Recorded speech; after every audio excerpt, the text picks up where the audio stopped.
जय श्री राम। परम श्रद्धेय स्वामी जी के चरणों में कोटि कोटि नमन। परम श्रद्धेय श्री गोसाई जी के चरणों में कोटि कोटि नमन। अनंत कोटि ब्रह्मांड नायक परात्पर सर्वेश्वर प्रभु श्री रामचंद्र जी के चरणों में कोटि कोटि नमन। सभी प्रेमी भक्तों को मेरा बहुत बहुत प्यार, बहुत बहुत आशीर्वाद। श्री राम जय जय राम। श्री राम जय जय राम। मंगल मूर्ति मारुति नंदन, सकल मंगल मूल निकंदन। पवन तनय संतन हितकारी, हृदय विराजत अवध बिहारी। मात पिता गुरु गणपति नारद, शिवा समेत शंभु सुख सारद। चरण बंदी बिनवऊँ सब काहू, देहु राम पद नेह निबाहु। बंदऊ राम लखन बय देही, जे तुलसी के परम स्नेही। जे तुलसी के परम स्नेही। श्री राम जय जय राम। बंदो राम लखन बैदेही, और जे तुलसी के परम स्नेही। सज्जनों, मानस हमारा परम धन है। मानस जो है, जो श्री गोसाई जी ने कहा है कि शंभु प्रसाद सुमति ही उलसी, रामचरित मानस कवि तुलसी। शंभु प्रसाद सुमति ही हुलसी, रामचरित मानस कवि तुलसी।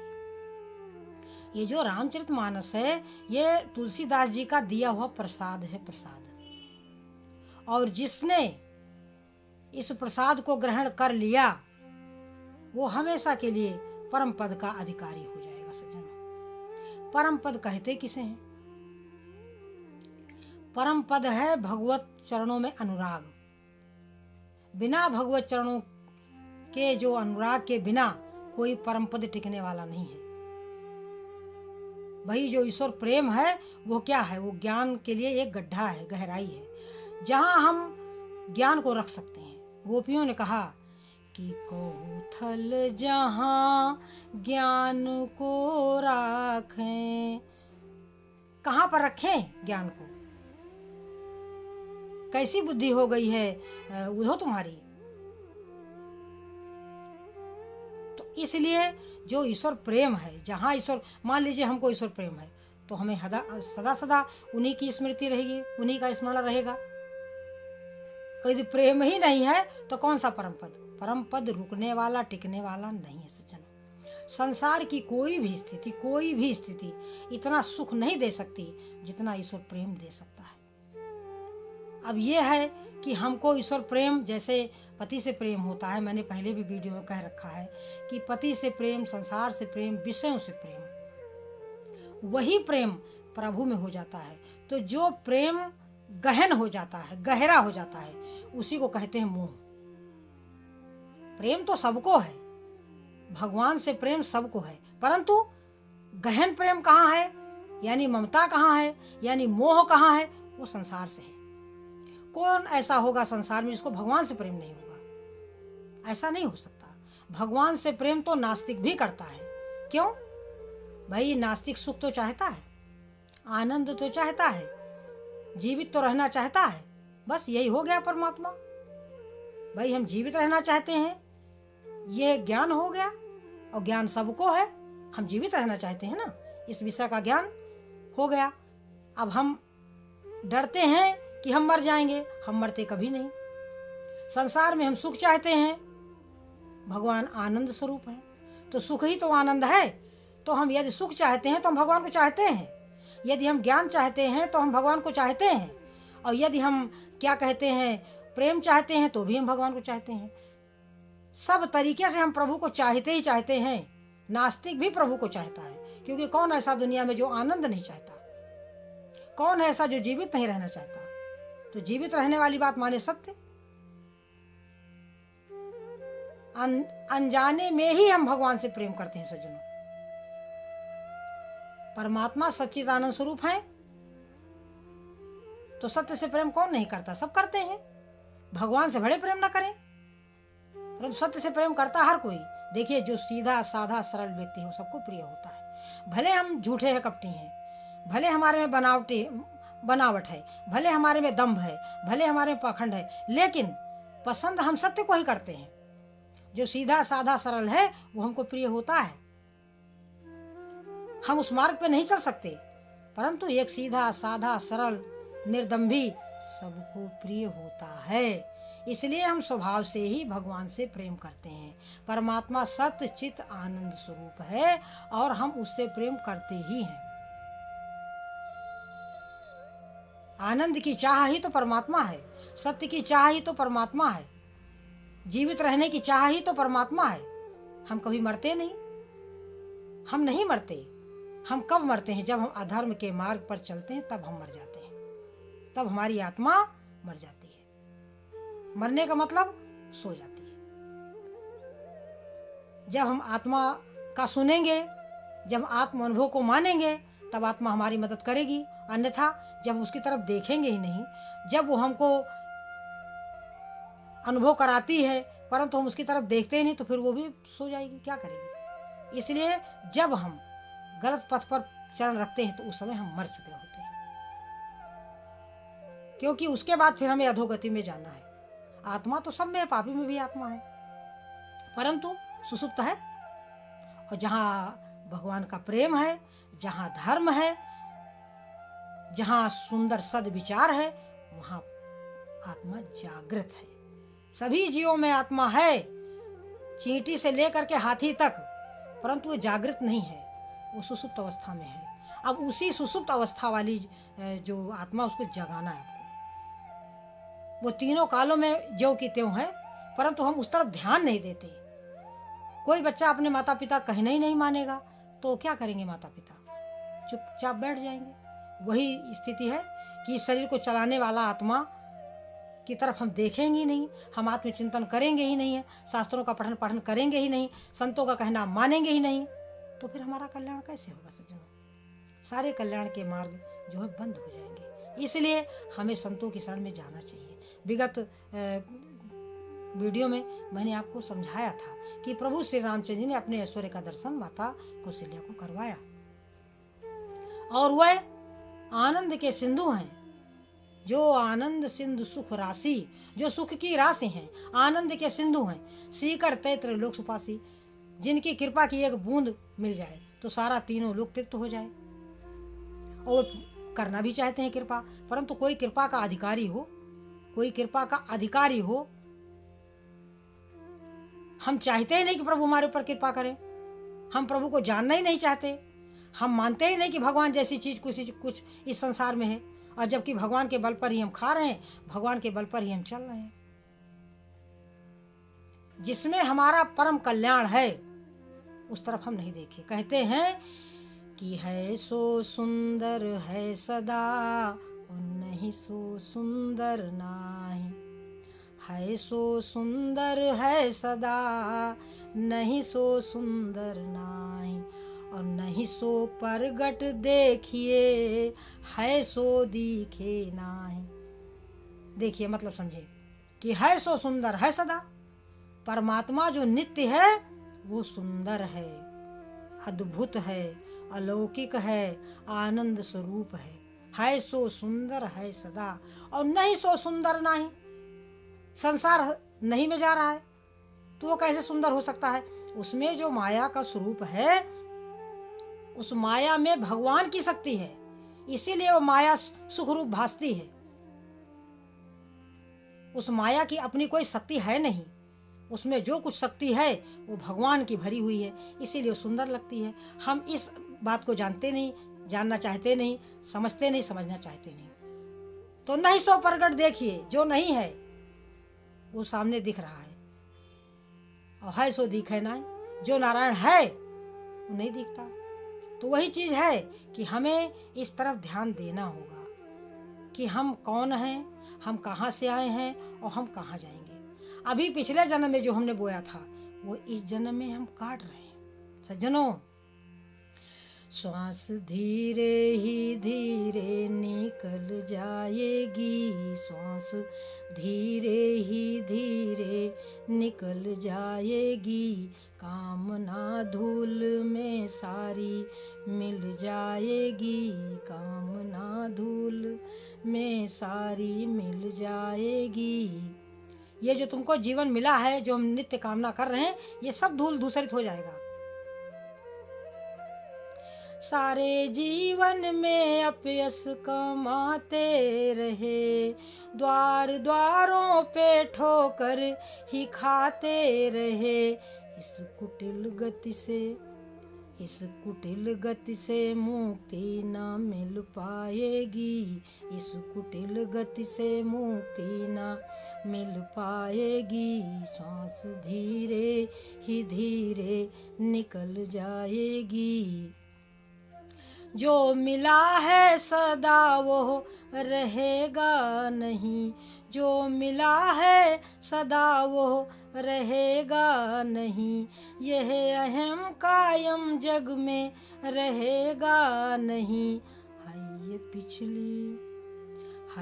पिछली कमाई खिसक जाएगी, हाय ये पिछली कमाई खिसक जाएगी, श्वास धीरे ही धीरे निकल जाएगी।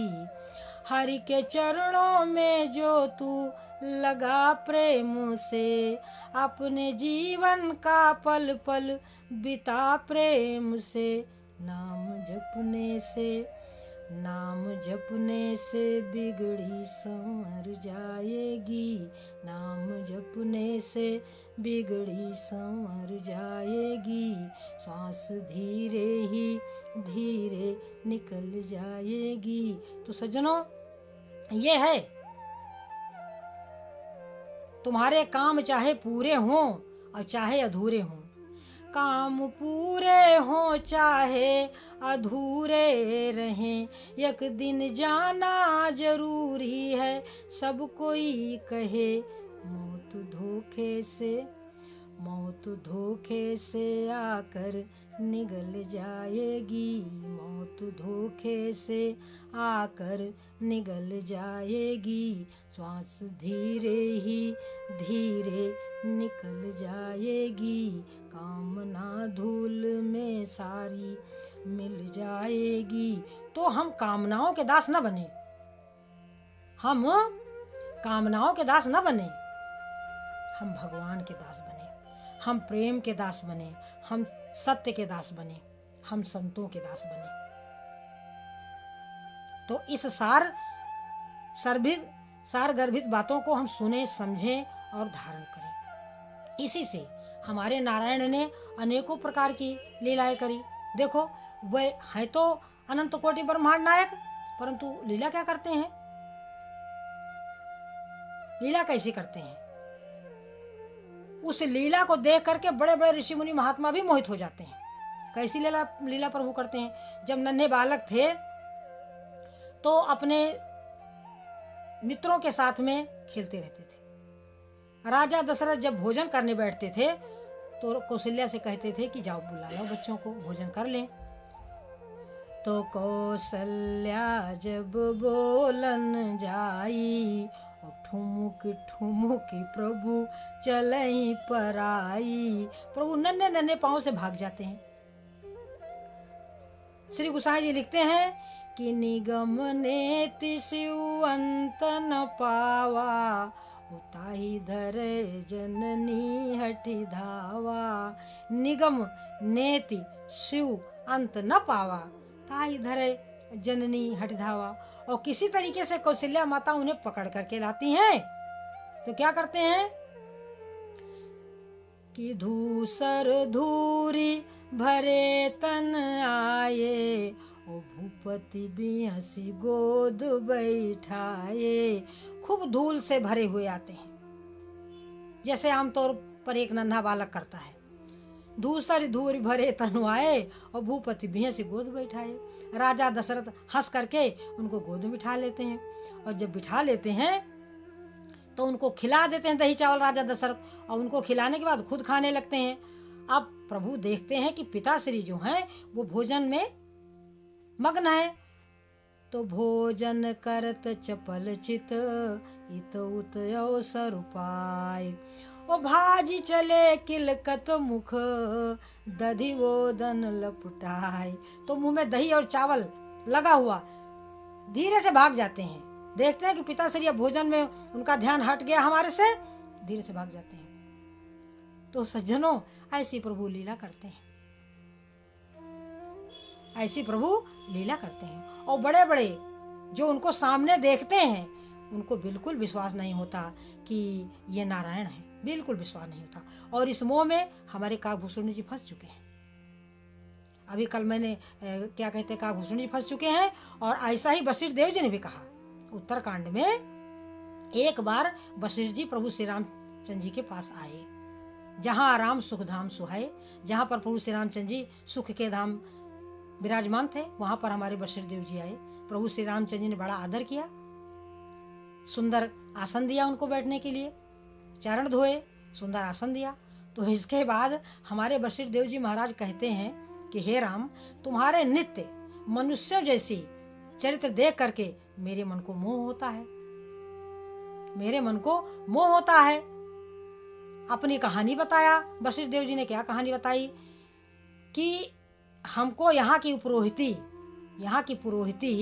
जब ब्रह्मा जी ने कहा कि जाओ पुत्र अयोध्या के पुरोहित बन जाओ, तो मैंने अपने मन में सोचा कि पुरोहित कर्म अति मंदा, वेद पुराण स्मृति कर निंदा।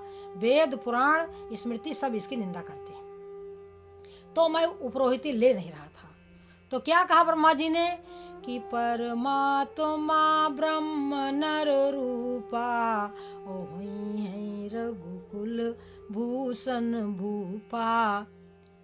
आगे चल करके इसी कुल में परमात्मा ब्रह्म नर रूपा साक्षात परमेश्वर सृष्टि के रचयिता जन्म लेंगे। ब्रह्मा जी ने समझाया कि परमात्मा ब्रह्म नर रूपा, अहोई है रघुकुल भूषण भूपा। तब कह रहे हैं कि तब मैं हृदय विचारा, जोग जप यज्ञ जप दान, जा कहूँ करिए सो पई हूँ, धर्म न यही समान। इसके समान और कोई दूसरा धर्म नहीं है कि अनेकों प्रकार के ऋषि मुनि महात्मा जोग यज्ञ जप तप यम नियम संयम सब करते हैं, और वो सब मुझे सरल ही मिल जाएगा सज्जनों। तो इससे बड़ा और धर्म क्या है।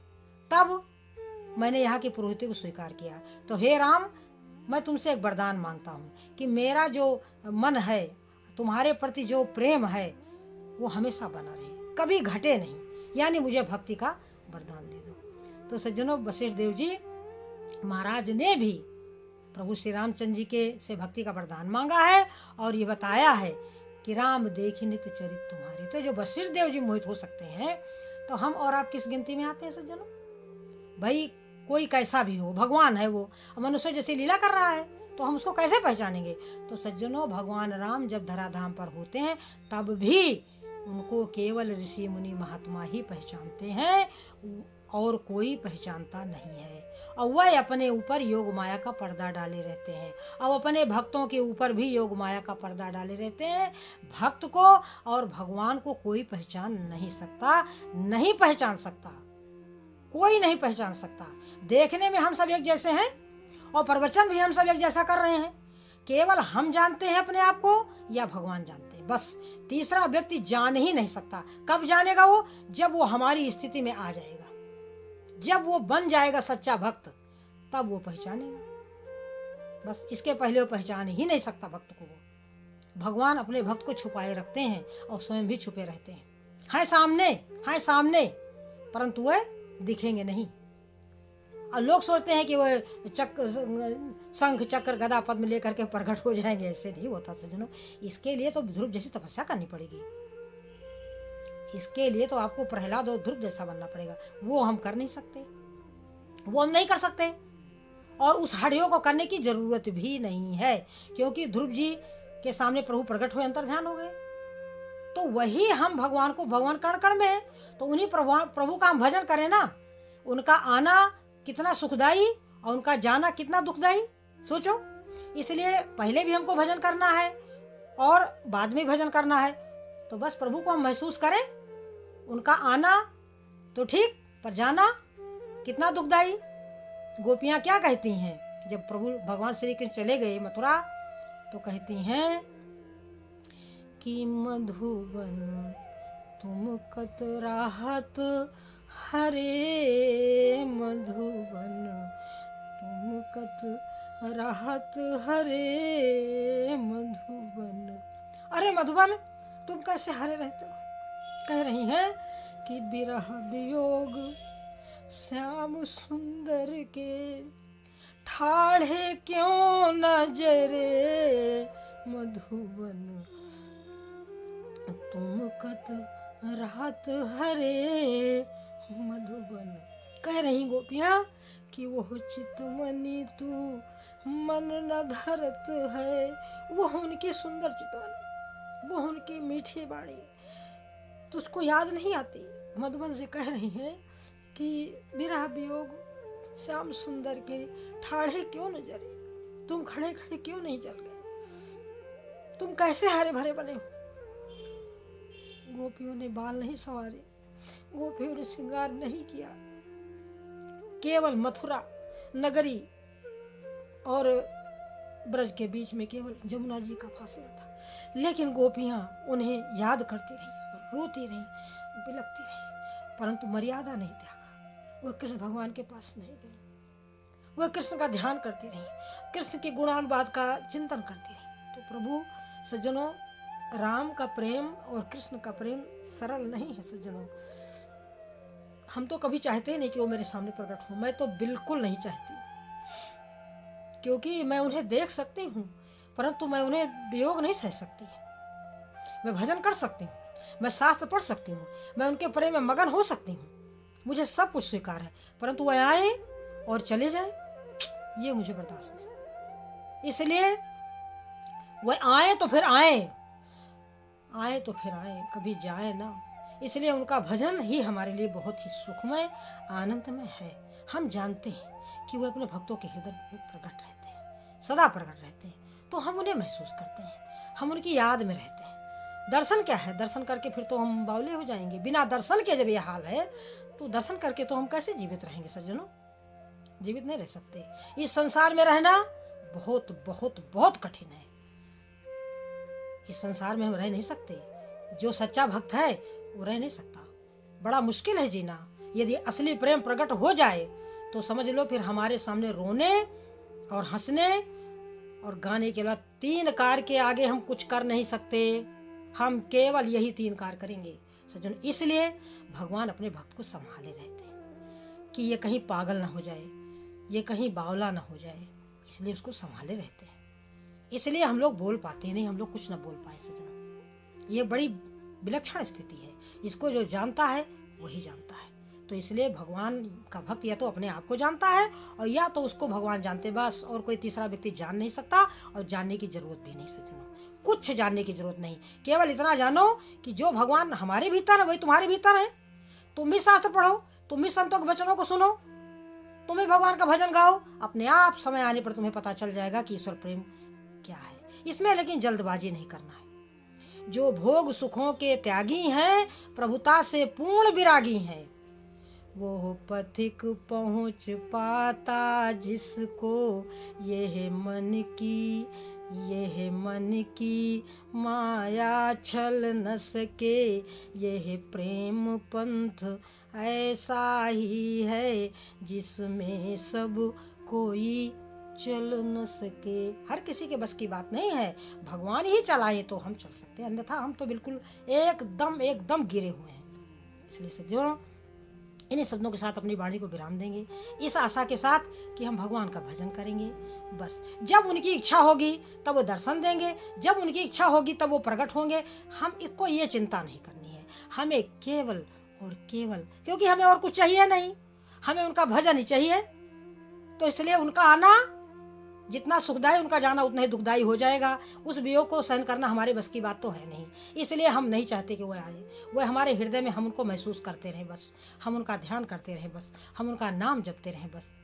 सज्जनों, इन्हीं शब्दों के साथ हम अपनी वाणी को विराम देंगे, इस आशा के साथ कि हम प्रभु का भजन करेंगे, हम प्रभु का भजन करेंगे, हम प्रभु का भजन करेंगे। जय श्री राम।